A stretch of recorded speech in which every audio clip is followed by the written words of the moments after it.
Hello, Dr. Reed. This is Caleb Weaver, and this week in Business Communications, you have asked us to describe the 5 steps in the process of communication. So I'm going to go ahead and list these 5 steps out, and then later unpack them throughout the video. Number 1, the sender has an idea.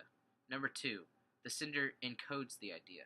Number 3, the sender selects the channel and transmits the message. Number 4, the receiver decodes the message. Then number 5, feedback returns to the sender. And so as you can see, there are 3 that are really focused on the sending end and on the sender, and there are 2 that are focused on the receiving end and the receivers. And so it's important to understand both aspects, because in any communication, there's going to be a point where you are trying to communicate a point where you're trying to share information, but then you're also going to be hearing from other people and receiving information back. And so I'm going to jump into the first step and continue as we go on there. So step 1, sender has an idea. This part of the process is really about formulating what you're trying to communicate.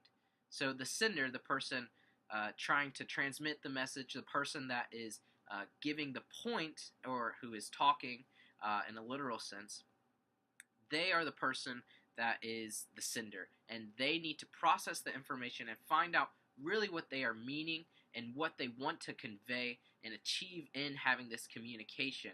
And so important questions to ask in this process would be, what exactly does the sender want to achieve, and then how is the message likely to be received?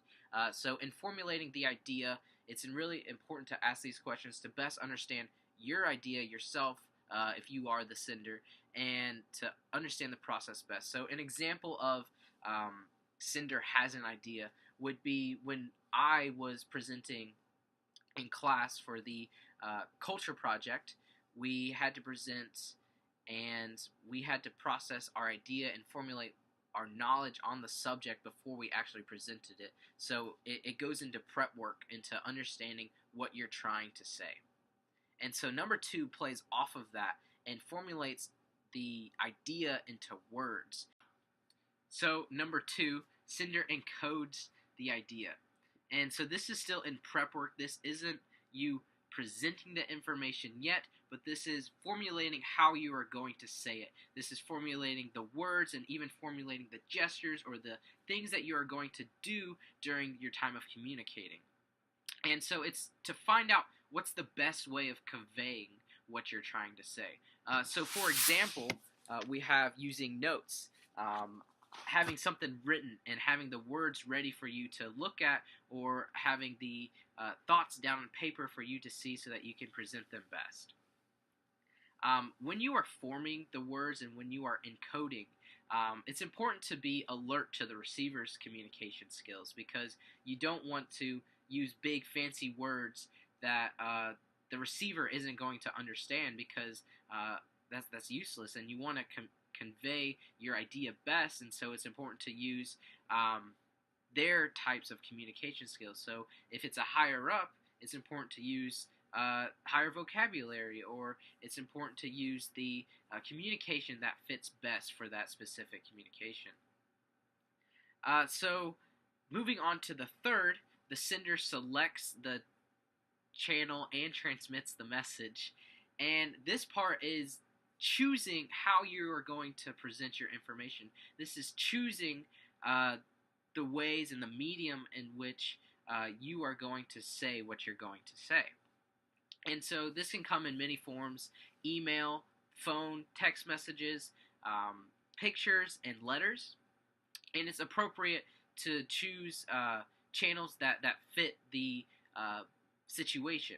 And so choosing improper channels can make distractions and make it hard for your point to be given.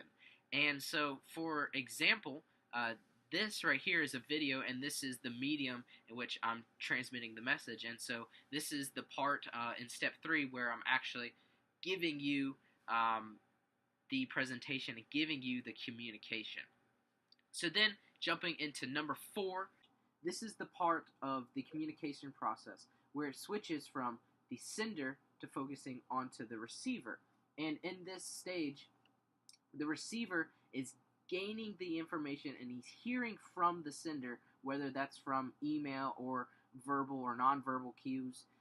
The receiver is gaining information, and it's their duty to process and think through what is being shared to best understand the idea and the messages that the sender is trying to convey.